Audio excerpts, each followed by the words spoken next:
Now from Hollywood, California, the horror capital of the world, the Boulet Brothers, creatures of the night.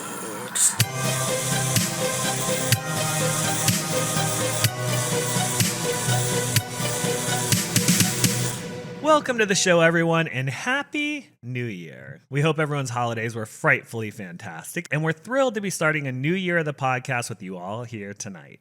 As always, we are your queens of darkness, the Boulet Brothers, Dragula, and Swanthula. and we will be your hoary hosts through tonight's episode. Swan, do you have any New Year's resolutions? Well, yes. Yes, What are I do. they? I have two. Okay. I've put about a minute and a half of thought into this since I looked down. So more than last year. I looked down at the outline and I was like, oh, resolutions, let me pick something. Yeah, which is like triple of the time that I put in last year. I think you're right. So just a few things. I'm going to continue to heal my inner child. Okay. And I'm going to learn how to celebrate the victories in our life. Oh. Because we don't do that. No, we don't. Like, we grind hard, we work our ass off, and we slay, but we never recognize that, like, okay, we've done this, accomplished. Like, let's celebrate it. Let's scream it from the rooftop. Let's celebrate each other. Like, who the hell else is going to do it if we don't do it? Right. I think that's something we could learn. So hopefully you can inspire all of us to do that. Don't worry. I'll tell you guys all what to do when it comes time to party for us. My resolution is, despite having many multiple projects coming up this year, is to make sure that I do not kill myself during those projects and I prioritize my at-home life a little bit during that time, because it's going to be really trying. I think that's going to be a challenge for you, but I think that is correct. You need that. Yeah, I feel like I thrive in those environments and I feel rewarded and I love the hustle of it, but I can become too obsessive over it as well. So I just have to figure out the right balance. And I think that's throwing a couple of people under the bus to take the hit for me. I highly recommend that. All right, so for the next few weeks, as we've already warned you all, Creatures of the Night will stay in our Post Mortem recap status, where we will be reviewing and commenting on the Boulet Brothers Dragula Season 1, Season 2, Season 3, and Resurrection. And we're going to be starting tonight with the first 3 episodes of Season 1. Ooh. It's exciting to go down memory lane. This is something that I think I've just kind of avoided. And I don't know if other creatives kind of feel the same way, but it's like when you pour everything into something and you live it and you breathe it and you die on it, once it's done, you don't look back at it. No. You're like, this is just, proud of it, loved it, done with it, and I don't look at it. And I probably haven't seen season 1 in years. So it was a treat to go back and watch again where it all started. It reminded me of why I love Season 1. It also reminded me that I cringed the hardest watching Season 1. Oh, no doubt. No doubt. And I remember, I go back to the day, that when we did Season 1, for listeners that don't know this, it was really a proof of concept. It was like a pilot almost. And we did not intend for that to be Season 1 of the show. We figured it would get picked up. That was proof of concept. It would get picked up and we would refilm it. By the way, which we would probably have put a lot of the same people in it if we filmed it a second time, because otherwise it'd be kind of a ripoff to them. But the network at the time was like, no, we like Season 1, just format it for TV. And I was like, and to this day, I'm like, I should have said no. I actually hate you for that, because I don't want to shy away from our history. Like, I get it. And you know what? I cringe the most at myself. Me too. That's like, what it is. Shit. I don't cringe at the show, even though, technically, obviously, there's a lot to be desired. Yeah. But the rawness of it felt fun. I thought the competitors were great, honestly. They so were. I just like our end of it. I'm like, ugh. But anyways. You know what I think is cool, and we'll get into it a little bit more, but this is the first time the world at large had seen anything from our world. No one knew what Dragula was unless you lived in LA, unless you knew the Boulet Brothers, because it's kind of a reflection of all of our work that we put into the queer community and the nightlife space. And there was an infamy before these girls got to set on day one. Oh, yeah. And they knew what it meant to be competing on this platform, even though it had gone nowhere yet. It was super small, infantile, no seasons to see before it, which I got to commend them too, because they're very brave to say like, yes, I will do this, and I will, I'll get on your boat and we'll go across the river Styx together, and hopefully nobody drowns. And I think no one regrets it. Part of that is we were established as producers in the live event space. I mean, nobody did bigger parties than we did. Yeah. Nobody did more, stage heavy parties or built all these sets out and all this stuff like we would do. So I think they trusted in our vision because they had worked for us or competed, worked for us at these parties or competed in pageants that we did. Yeah. So they knew that much at least. So maybe they had a little something to go. And we had reached a level of infamy before we started the show. And with this series of the podcast, we really wanted to give the opportunity for fans to know what happened from our side of the camera back at these earlier seasons, just like they do now since the later seasons, like seasons 4 and 5 and beyond. I think the audience through the podcast and just through us being more hands-on and seeing our deliberations a little bit, kind of more raw and more like unfiltered, audience members know what it was like. They know our experience, but I don't think they got that behind the scenes look or behind the curtain peek before. So it's really kind of exciting to do 1, 2, 3 and Resurrection. Yeah. And Ian will be joining us, who was a supervising producer on all the seasons up till 6. So he has a lot of behind the scenes info and experiences that he can share too. So why don't we take a quick break, and when we come back, we are going to dig into episode 1.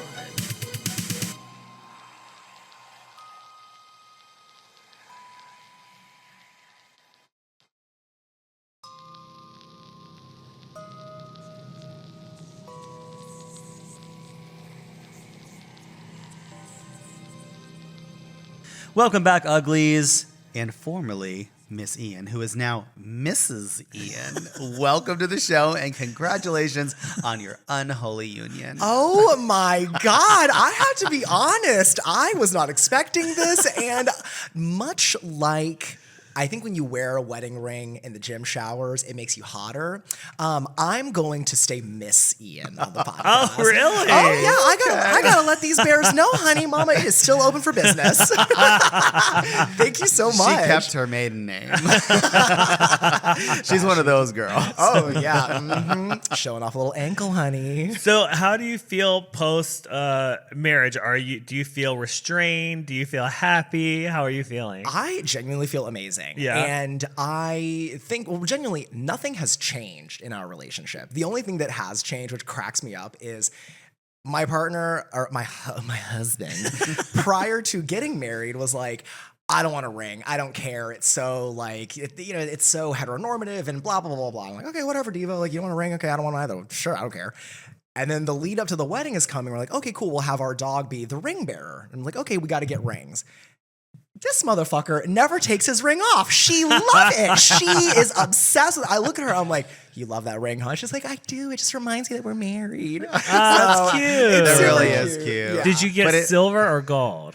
We got black. Black? Is it like titanium? Mm-hmm. Oh, cute. Wow. Okay. Yeah. Should have known. Mm-hmm. I know, exactly. But no, I do think that's super cute, but it's not as cute as River being the ring bearer. Yeah. I mean, what a moment. It was so fucking cute. And it was like he knew all eyes were on him, wiggling down the aisle and then up on his back paws, like literally like delivering the rings. It was so perfect. I was genuinely terrified for a very, very, very brief flash because he's going down the aisle and everyone kind of turns and goes, oh my God. And he got like a little shell shock. He was like, oh my God, I'm the star. And he like was like sniffing out and I was like, River, you better come here and bring me those rings, bro. Like, but he was great. He was amazing.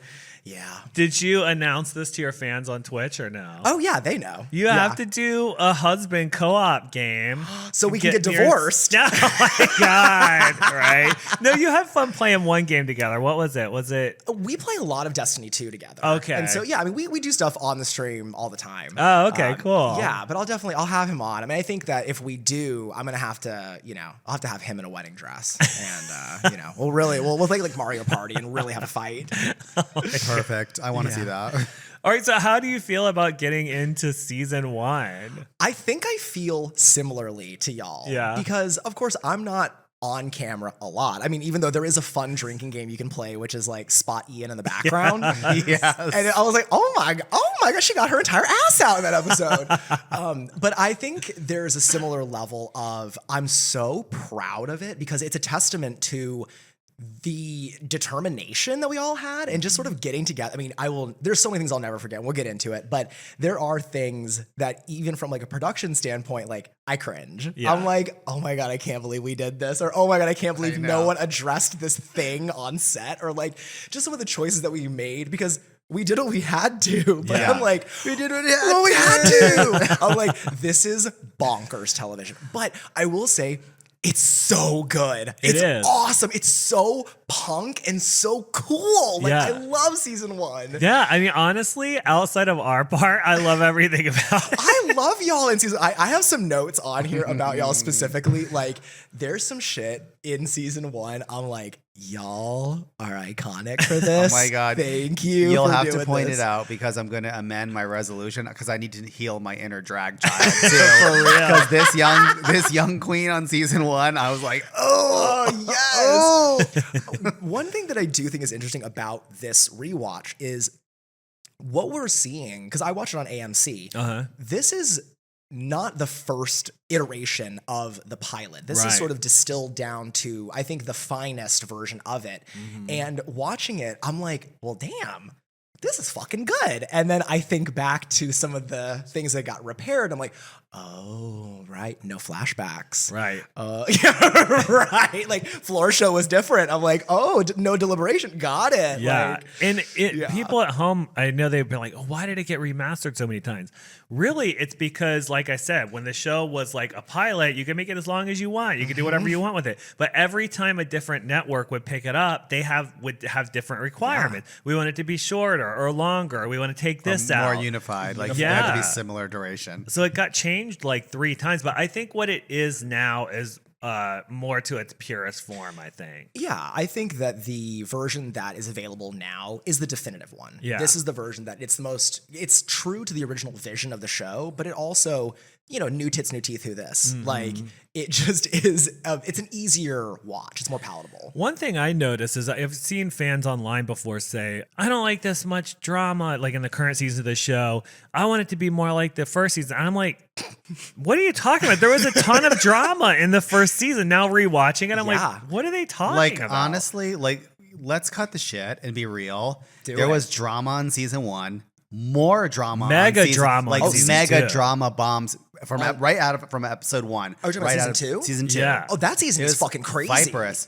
Tons of drama on season 3. Season 3 was a living drama. Screaming and yelling and drama. So when people have that, what do they call that when you look back and you rewrite history? Revisionist history. Yeah, the revisionist history, the glory days of Dragula. I'm like, you need to go back and watch those seasons again because they were riddled with drama. Very cool drag, very punk, very queer, and very dramatic. Yeah. And season 1's drama is crazy too because we as a production company and as a team, we were still learning a lot. Yeah. And so what you see from out of the mouths of the competitors, I'm like, they just came in hot every day, ready to talk shit. I was like, y'all are awesome for that. Well, you know what else was weird about it is as it was airing, the contestants would be on Facebook, which was like the big thing at the time, fighting and living it out live because there wasn't a lot of time between when we filmed and it aired. And I think it even overlapped some. No, it did overlap. And you can see that literally like they would adjust things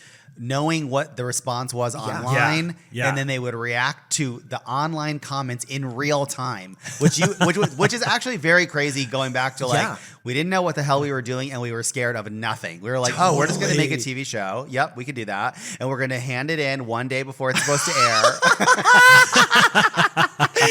Yes, the wild west of drag. Mama. Who needs color? Who needs sound? Who needs post production? Who needs microphones, honey? I just remember the network, the original one, being gagged when we were talking about our turnaround time because they're used to getting everything like 4 weeks in advance. And I'm like, they're like, well, when will we get the first episode? And I'm like, Probably Friday if it's going to air on Monday, right? You're like, I don't know. Is the weekend enough time? Because it used to be there is no term. It's just hit upload, mama. Like it's on. Yeah, and I'm like, well, we're filming season 2 or episode 3 next week. So you're like, I just gotta call you back. I am on set right now. Like, please fuck off. I'm in judgment at the moment. Like, we just started. Let me call you in 2 hours when we film this entire episode. No! Oh my God. So let me tell you what I do love about season 1. Okay. Though. And me and you have talked about this. You pointed this out, actually. You can see the essence of the show that still is, the format that it is for season 6 all the way back in season 1. You really can. And I love that. The floor show style, I think even us, the way we would come out on stage back then, and it's just like an advanced version of that now. All of the elements even. Now, the one thing that we didn't have was the cauldron, which sort of manifested itself in season 3. You're right, but there's also proto cauldron here. Like even before the violencia, yes, jump out of a fucking plane. Like it's, I think episode 4. Like I know we'll get to that in the next Post Mortem, but after episode 4's basic bitch challenge, there is a little bit of this like backstage back and forth, and you can see the skeleton from season 1. Even in season 6, it's awesome. Yeah, it's very eye opening. So before we get started, there is one thing I want to point out. Fans at home, remember, this happened almost 10 years ago. So why am I pointing that out? Because we're not going to go back and look at their looks and kind of tear into that, or I'm not trying to hold anyone accountable for their behavior or something. I mean, they were very young when we filmed this and didn't know how to be on TV or anything like that. And so, I'm not going to, I don't want us to go into anything negative like that. But I do want to say, I think you'll learn a lot about how the show is made from listening to this podcast. All right, so let's talk about how Dragula was born. How was the Boulet Brothers Dragula born? So at the time, we had been doing drag for I don't know how long, but we also had become infamous as producers and hosts of nightlife. So we would do these huge events all over the world. We did them in Los Angeles mostly. We did them in San Francisco, New York. Then we started doing stuff over in Canada, and then we did stuff in Europe too before we ever had Dragula. And there were different networks talking to us about our own reality show. And so there was a couple of different options. There was like a show about us as nightlife producers, in our day to night difference in our lives. Then there was like a potential, I know there was a group of people at Viacom that were talking about Queen Kong, which was a party that we used to do, and kind of doing a Vanderpump Rules where they would follow us and we'd be like the Lisa Vanderpump of the show, and then all the drama with the people in it, which I still think would have been a good show actually. Oh my God. Yeah. Yeah. And even the Office version of that one, that's been later. I'm like, people would be gagged. They'd be gagged. Yeah, so there was a lot of talk of where are we going to fall on TV? Like what kind of role are we going to go into? And Dragula was the one that I don't think anyone would have picked up. That was the one that wasn't on the table because it was too weird. So strange. Yeah, even just trying to put it into words. I remember those days where it was like, how are we going to sell this to this privileged white lady that works for the E network? I'm like, she's just not going to know what the hell we're talking about. And she didn't. No, and she didn't. So the shows that we could have been on, and there were shows that are on today that we could have been on, other reality shows that we probably came kind of close to being on, which would have been really weird had it happened.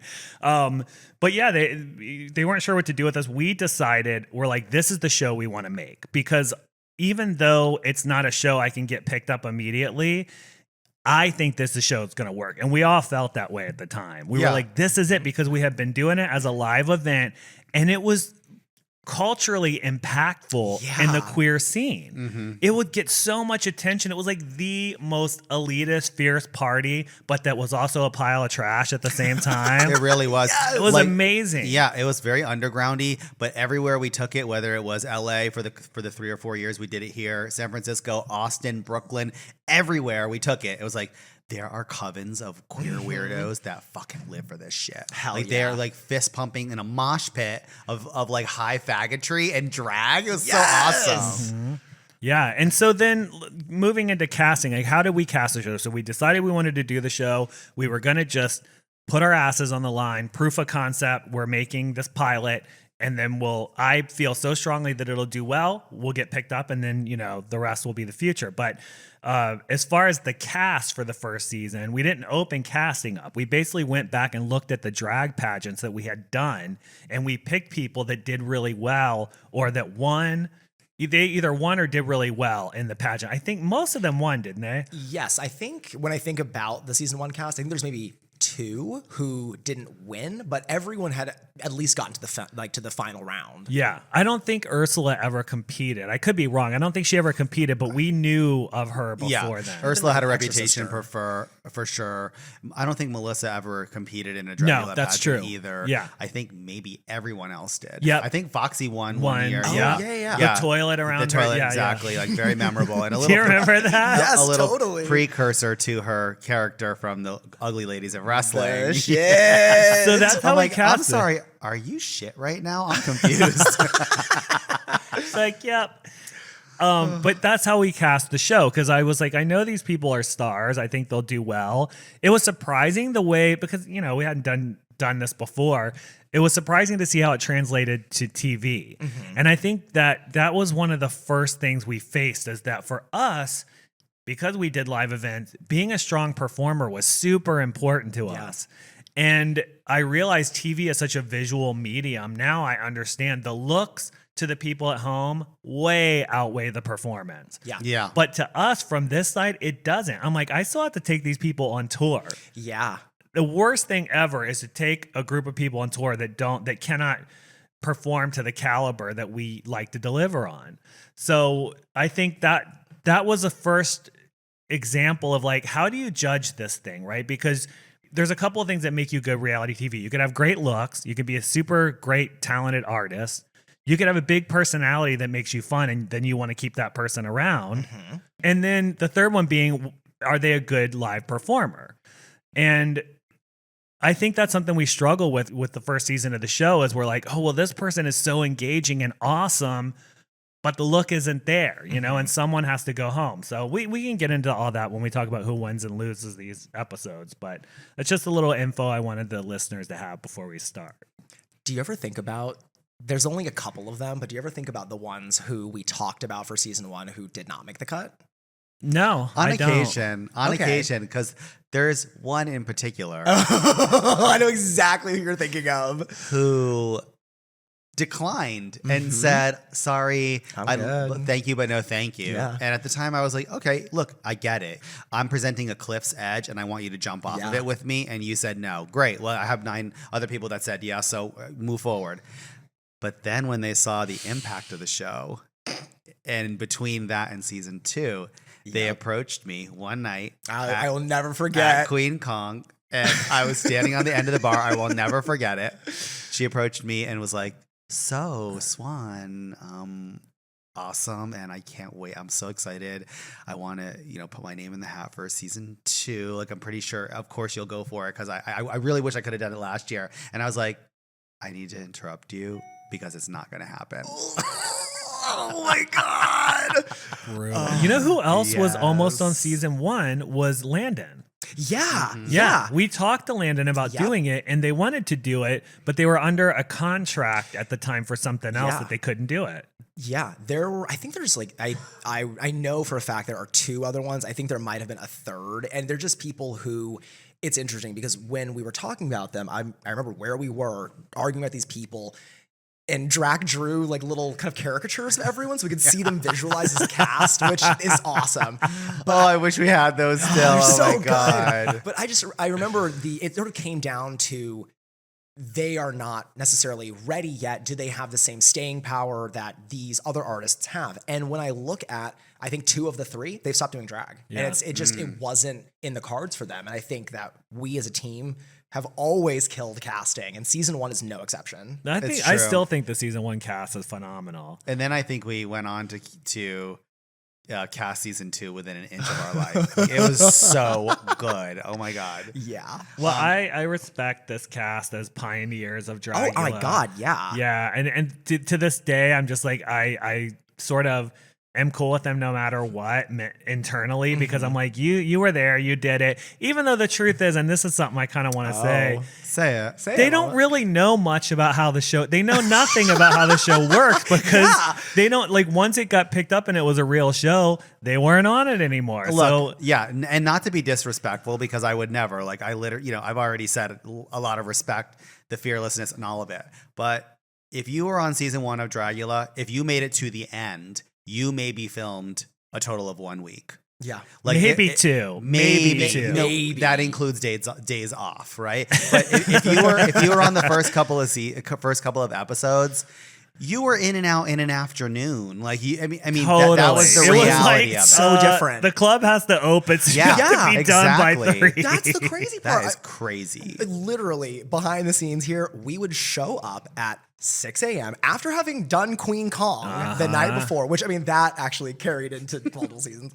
But we would show up and the bar would still be reeking of, last night's mess. Film until, 3? And then they were like, get the fuck out. Yeah. We are opening the bar for brunch. I'm like, oh my God. And I wanted it to feel like, the whole idea was to make it feel like the live pageant film. Yeah. So I wanted it to be in a real venue. I like the cramped up back room where everybody got ready, because that's really what it really was. worked. Like the BTS vibe, that documentary style of season 1, I still like it. I do too. I think it holds up. You can't do it now. Like, there's no way to do it, because it happened because of necessity, because we could not film it the way we film it today. If we had the choice, I'm sure we would have. But you would have to line everybody against the wall and get behind them. And how much footage was cut because you could see everybody in the background. So much. Sorry, when you said line them up, I thought we were doing a really slick segue into the burlap sacks from episode 1. Well, but before we get there, I just want to remind everybody that season 1 and Dragula as a whole is absolutely a reflection of our drag. Yes. Where we come from in the drag space, hosting Wasteland Weekend, that's why we went there in season 2, the body piercing, all the fetishy elements, the punk elements, just nightlife in general, performing, like alternative music, like all of it, that's really like the space that we came from. Yeah. And a huge influence on that was Rocky Horror. Oh right? my God, yes. It's a huge influence. And you when I went back to season 1 and I started watching season 1, episode 1, and you see that intro, like the Boulets inviting them to a cemetery in the middle of the night. Crazed housewives. Yes. These demented dames or whatever he said. I'm like, this is a direct Rocky Horror reference before the show even really begins. And I even thought that the was logo. perfect. Yeah. The drippy totally. letters. Like, Yeah. I mean, we worship at the altar of Rocky Horror, and I think you see that in the show. 100%. It's interesting because, we get compared to Drag Race sometimes because we have, it's a drag show. But they actually are a parody of Top Model. Yeah. That's how they started. I don't think they didn't know at the time when they started their show that it would turn into what it has and really become its own thing. But I think similarly, we drew inspiration from Rocky Horror. I mean, not so directly, like we didn't mimic all that, but yeah, I wanted to sort of reintroduce that to people. There's so much of that DNA, and it makes me think. I think someone in a listener question recently who had just started watching with, I think, season 6, and they did not know, so it's all good. But the question of, are you fans of the Rocky Horror Picture Show? I'm like, watching season 1, I'm like, this show is one of the greatest homages to, I mean, what is an iconic film? It's like the DNA is everywhere. It's so good. So let's go into episode 1. So we talked about the intro a little bit. Let's talk about the first floor show. Okay. The Wickedest Witch. Yes. I still think it stands up. I love Hell it. yeah. I fucking love it. I think it's so cool. So cool. And God, we're so dramatic. The most tragic scenes in all of cinematic history. The death of the Wicked Witch of the West. Yes, ma'am. And you know what I fucking love about that floor show? I mean, I love a lot about the floor show, but when the water comes in right before the screams, we never really address the fact that we cross-dressed Israel as Dorothy. And you catch it. You catch it for a second. And Israel is dressed as Dorothy throwing the water. Oh my God, what a detail. If we reshot that today, that would be a vignette that we do. Its that we own would thing. feature it. Yeah. I don't know if you remember this, but we did the bucket of water at the live pageant. Hell yeah. And we made them reenact that scene. I would run backstage and put on a Dorothy outfit. Remember that? Yes. And come out and throw the bucket of water on them. Jack is like, hold my purse. I definitely want to be the one throwing the water. Amazing. Yeah, it's just funny because we're like it hits so well in a live space. We're like, we have to do this on the show. Yeah. Which is also the origins of the bucket of blood. Yeah. So at the live pageant, every time someone won, we would pour a bucket of blood on them. It eventually became red confetti. Yeah. Because certain clubs in different cities were like, you ain't dumping a bucket of blood. They were like, we love you and we love your money, but we also hate the mess that you make in our club every week. I want to just remind you all of that one night at the fault line when it was like when the owner cried at the end of the night. Remember that? Because I'm like, she was kind of happy and kind of crying. She was like, I have never made this much money in my life, but my venue is destroyed. I think that was the God. There was two. There was either the hearse first, like zombie ball, or it was the it was the anniversary before the end. Like I just remember that club was destroyed. Oh my God. That was the night. That was the night we wore our Victorian wigs, the updos, and we're wearing white lace and Victorian updos.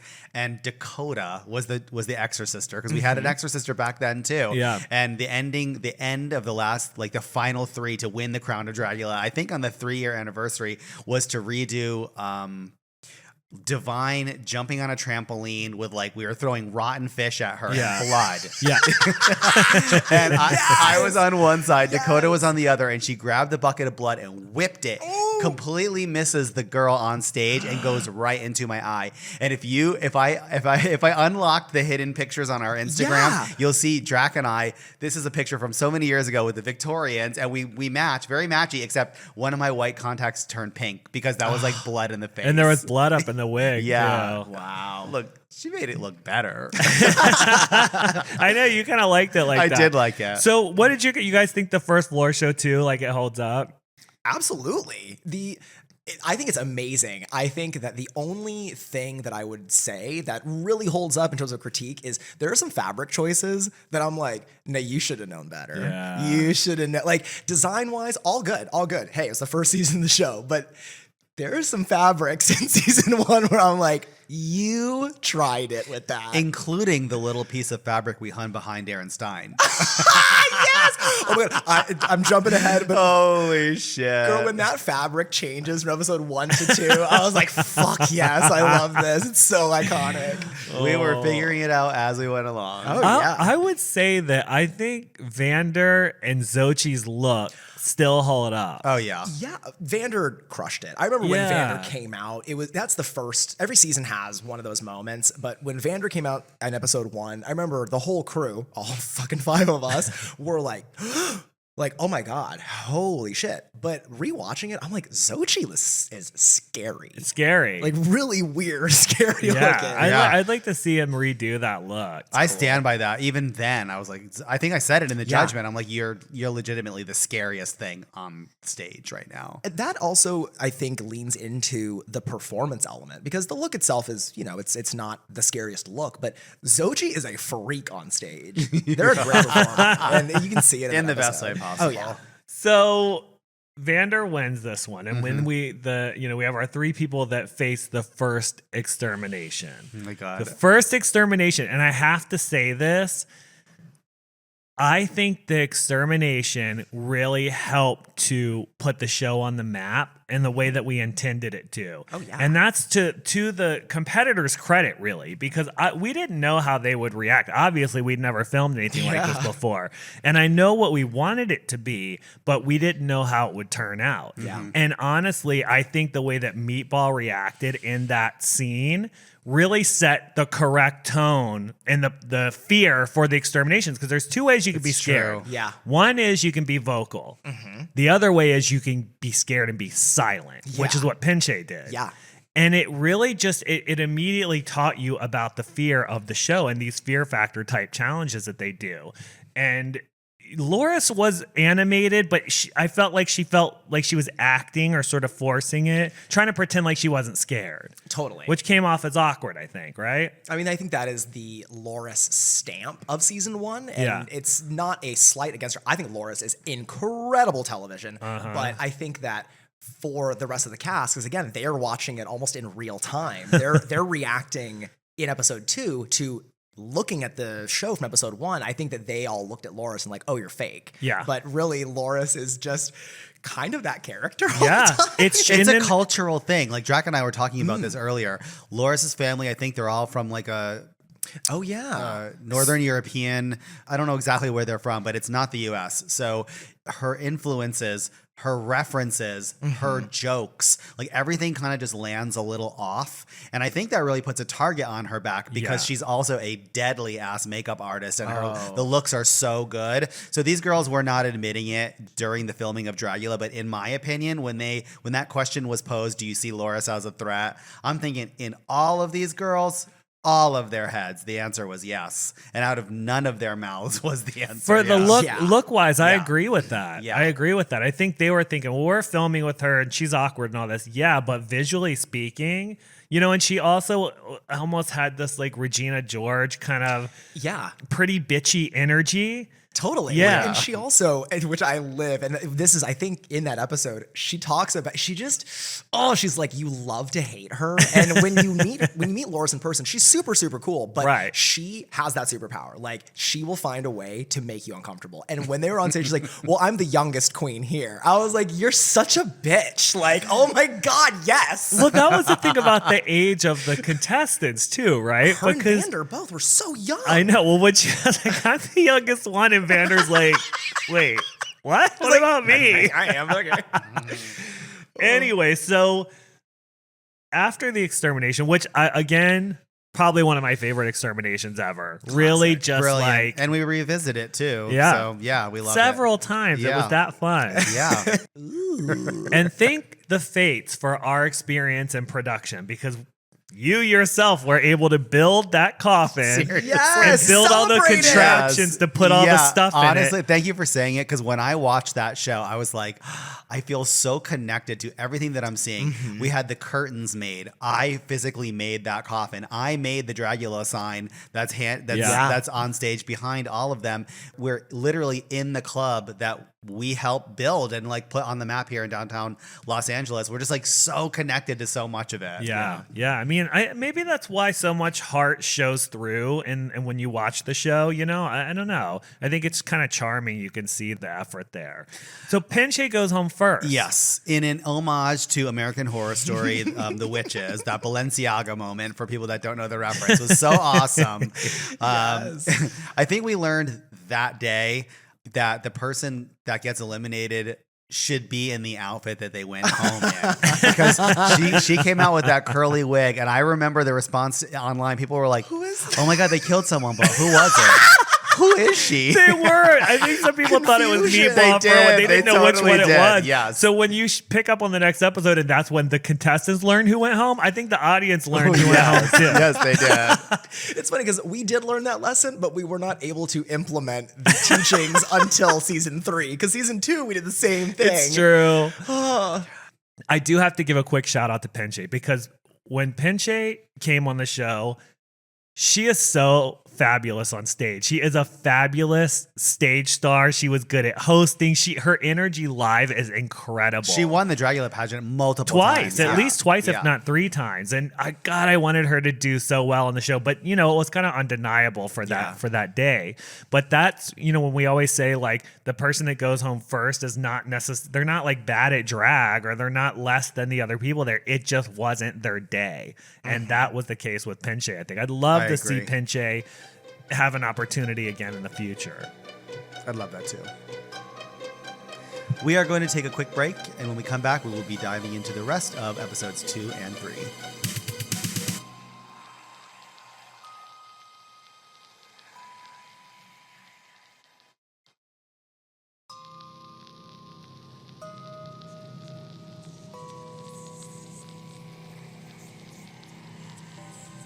All right, welcome back, everybody. It is time to dig into the Boulet Brothers Dragula Season 1, Episode 2. Another challenge born from our experience in nightlife, because Drac and I, for years, did mud wrestling parties, blood wrestling parties in drag queens, girls, like, I mean, across the board. Everybody. We'd have hot muscle guys wrestling each other. That was just total exploitation. Yes, that's what we're about. That's what we're into. And me and you have wrestled many times in the mud back in the day. Yeah, and also we played the referee. Then we became the host, and you were the host, and I was the referee. Yeah. Then we switched it up, and we were both the host. Yeah. We had cage matches. I mean, those were the days. We built these big cages around the stage, like in a death match kind of MMA thing. It was incredible. It's funny because I showed up right when the cage matches went away, and I remember. Oh my god, I remember the blood wrestling. And it was hot. It was awesome. It was like hot trans girls versus Israel. I was like, this is so cool. Like covered in blood is awesome. Yeah, Daphne Von Ray. That's exactly the one I was thinking of. So that's to the Lana song. What a moment. That was like a magical night. Yeah. So it's the Ugly Ladies of Wrestling. Mm-hmm. And I mean, we don't have to go too super into this episode, I don't think. This is Ian's first on camera, right? Yeah, this is the first time. You were so directly involved with them back then. You opened the door and welcomed them back in. Yeah, literally. I mean, it's Swan, when you were saying how connected you feel, I feel the same way about this season. Like, and I'm not sure. I kind of feel like I'll have that feeling through all the seasons of the recaps. But when I watch season 1, I am like, I could draw you a picture of every day. Like I'm like, wow, this is when we all did this. This is when we did this. It's so, there is so much heart. It's beautiful. And yeah, I mean, my tatas were out, honey. It's so funny too. Like I remember this moment so vividly. And it actually happened on episode 1, but you get a version of it every episode, and it's when Drac and I were going into the room after we had taken the burlap sacks off of their head, and we had to deliver the welcome and the first challenge. Yeah, we were standing on the end of the bar, and they couldn't see us, so we could hear everything, and we looked at each other. We were like, okay, we're about to do this. Now, what the fuck are we going to say? Like, here we are. Like, what do we do? I had not thought about, like, I was so confident in everything, building up to, I was like, this is going to happen. We're good. We got it. It wasn't until all the cameras were set up and I saw them being walked over there in the burlap sack that I was like, oh my God. I was like, wait a minute. What do we do? I just doubted it for a second. And I saw, when I saw Melissa, I was like, because at the time, Melissa B. Fierce was like this iconic, the one to watch. Yeah, LA queen, and had been doing drag for so long. And I was like, we have Melissa B. Fierce here in a fucking burlap bag. What the hell? And but then it was like, as soon as we started rolling, it just felt right. It felt right. Yeah, what were there any standout moments for you all for episode 2 other than Israel walking in with the arrow? Loved that. Love that. I think the shade that Loris gets when she comes back in the room, because I think they were kind of voting her out. Absolutely. Like she was the one that they thought was going to be gone. And I think we see, should I use the word bully? I will. I'll see a little bit of bullying shows its ugly head right here. They gang up on her for sure. They gang up on her. For sure. And, again, I just want to put this out there. This was like almost 10 years ago. Whoever was on the show, a lot of them were young and insecure and different things. They're very different people now, and I don't want to rehash that stuff. But, I mean, honestly, looking back, and we were a part of it. It was our show. Sure, we were all on set. We saw it happening. I mean, I didn't see all that happening until later. But I do think there was a bit of that happening, and for sure. Culturally, it was definitely not the world that we're living in today. We hadn't gone through the pandemic and Black Lives Matter and just like a literal revolution of social media, and everyone has an opinion that you could slap right on someone's picture. Like, it was just very different then. Oh, yeah. I mean, like, if you could take a time machine and go backstage to a real event, like not even just an event that y'all had thrown, but just any sort of drag club back then, I'm like, backstage is intense. It's nasty. Yeah, it can be dirty. I mean, I've also often told the story of the girls in Houston putting glass in people's setting powder. I mean, it was that vicious. Yeah. I have 2 really quick ones. Yeah. So my first one is, the slap fight intro oh my God. How dare you bring that up? I love y'all so much. Like, I watch this and I'm like, these are my favorite drag artists in the entire world. These are the only ones that matter. These are the only two drag artists that matter. Like, it's so fucking funny. Oh, and like, it's so dumb. No, Swan, I have to give you this moment because like, you know, the drinks happen and all this, and then Drag's like, okay, let's go. And Swan goes, oh, okay. And then grabs the glass to take another drink. I'm like, this is fucking gold, man. This is so fucking funny. It's so good. It probably was a real drink too. Knowing us at the time. I like, needed it. And then the other, and this is a Drac one, I love y'all are really still trying to, I think, find the characters of like who you are on the show. Because of course, like your personalities are an extension of who I think y'all really are. Yeah. Like, and so then when you get you on the show, oh my God, Drag, it cracks every time you go, all right, shut up. And you just start snapping. I'm like, bitch, yes. I used to be able to do stuff like love that it. in So the club, good. but Yeah. you couldn't do it like past season 1. It just does it. People just don't resonate the same way. Because at the club, I mean, it would be like, you know, every hot and horny homo with a beer in his hand is like, yes, mom. Like, okay. And it just was, It was camp, but It was. they were like, they're so mean. I love I it. can't believe the way they talk to them. I'm like, they know that how we are. They're in the club They're with us. cool. Yeah. I think this theme overall is amazing, and years later we revisit it on the first season of Titans because we had to. I mean, someone should just put a split screen on these two episodes and to show how far the show has come and its production level of the wrestling in season 1 and the wrestling on Titans. Well, that was my motivator during Titans to manifest that ring because I kept I thinking of remember it that. getting compared, and a bunch of you guys had been trying to get rings, and you're like, I don't know if it's gonna happen. And I think it was literally the night before I was like, You we're manifested getting that a shit. fucking wrestling You did. ring. You really did. I pulled it out of my ass, and there it was in the morning, set up on stage, eating the whole stage.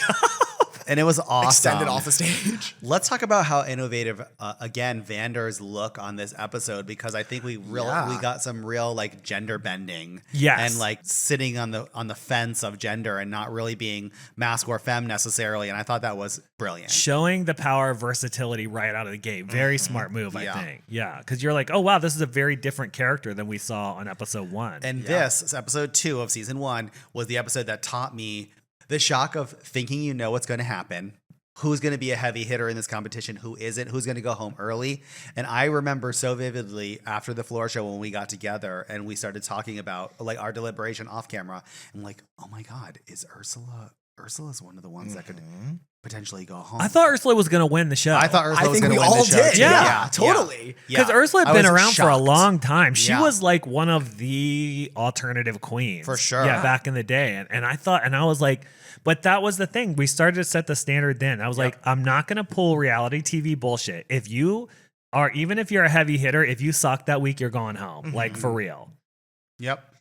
We should talk a little bit about the wrestling match because that became iconic. Yeah. With Melissa and Xochi's fight. My litter bitch. This is my litter bitch. There's a moment, and it's so cool. I love it. If you're watching The Extermination, there's a moment where you can see in Xochi's eyes that it's real. It's so because Melissa is like, I mean, literally, it's my litter. She's like, I'm not going fucking home. I'm not going home. And it goes from like kitty cat play around to like Melissa is actually wrestling really fast. That It's was awesome. She is birth. throwing Xochi around. Yeah.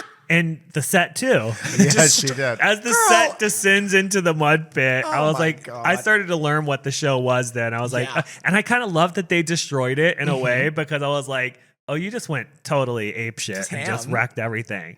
But that was the beginning of something that you still see to this day, where during the extermination or the cauldron, you fight for your life. And you know, if you put on and put up, you could potentially save yourself. And I think Melissa did that. Absolutely.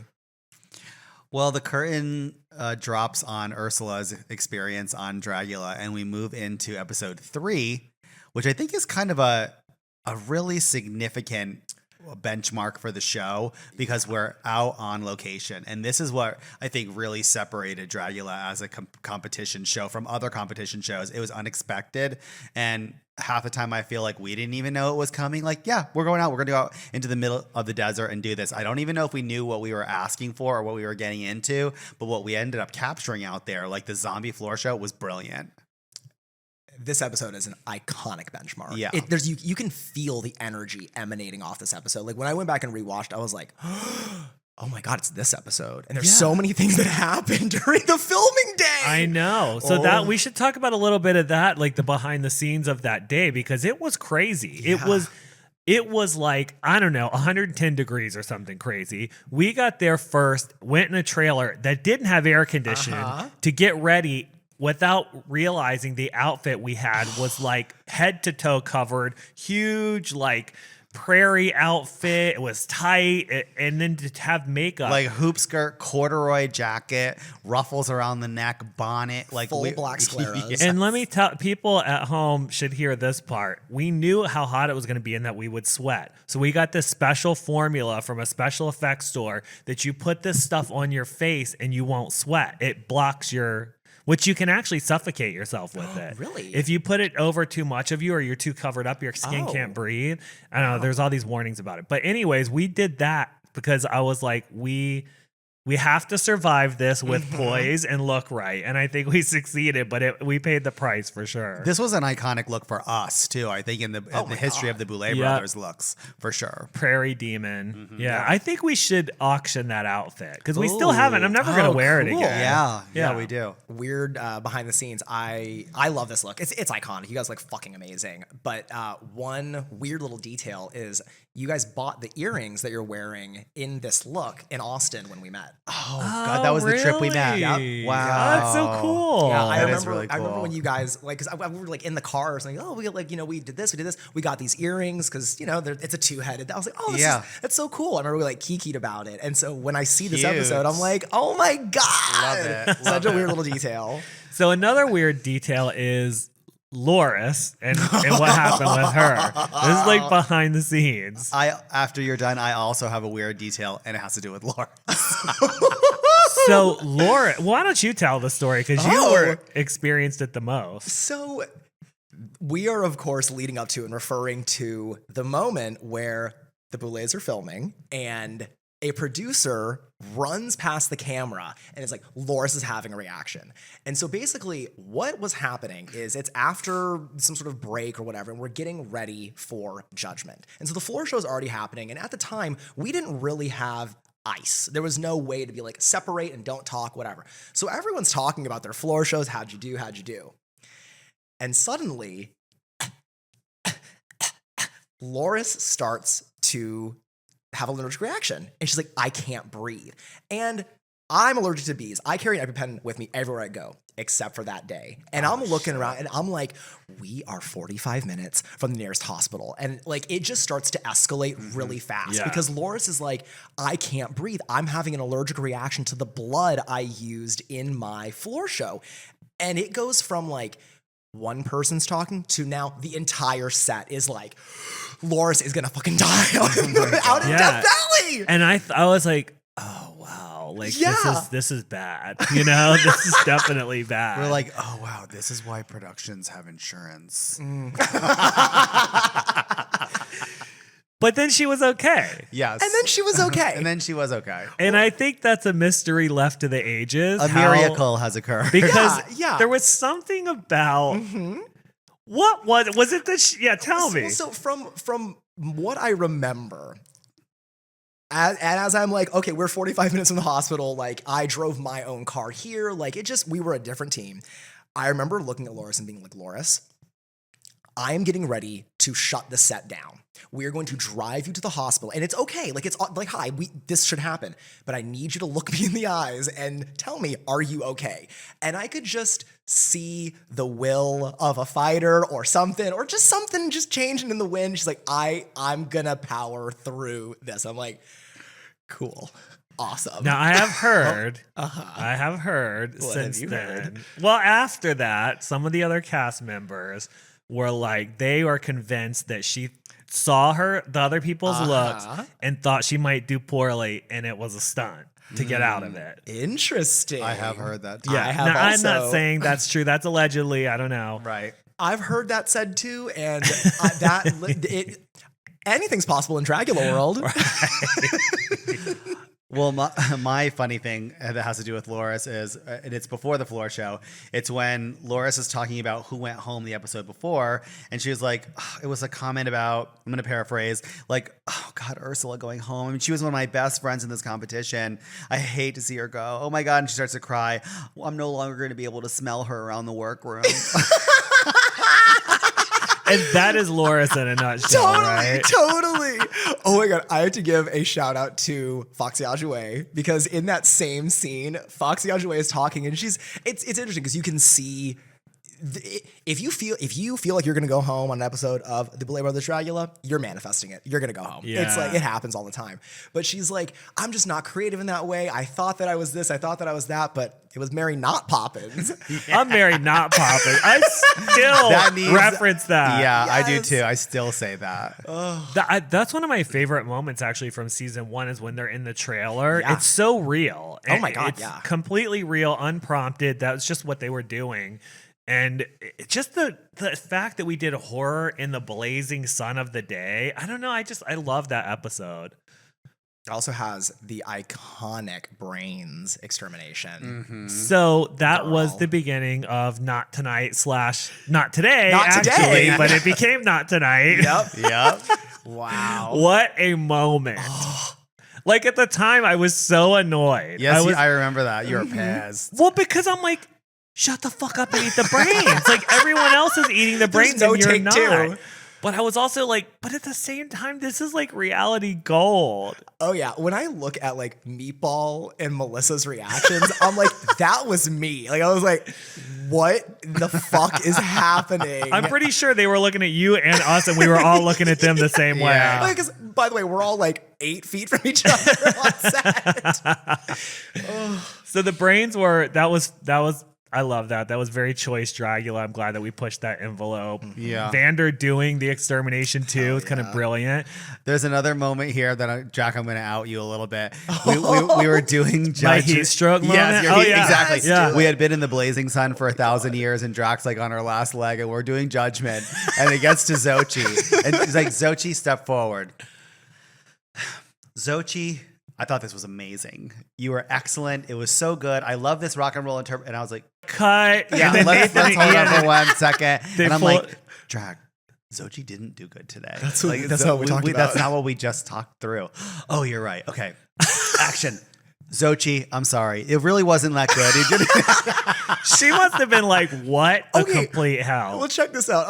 When we're rewatching in episode 1, it's so funny. And Xochitl, I love you. I'm glad that you're a team player for this, because in episode 1, you're like, Xochitl, this is the scariest look on the stage. This is iconic. You're a scary witch. We love it. Vander wins. Yes! I mean, I'm not laughing at Xochitl's fate there, but it was such a moment. And because we just didn't know the like, okay, cool. Like, it was awesome. I mean, it was literally 110. Yeah. I had the scleras, and I didn't at that point, and we got there first. I was like, yeah. I don't know what. It was like hour 16 for you. Oh, yeah. I was so out of it. I was like, just tell me what to say. Tell me whatever I said I was going to say, and I'll repeat it.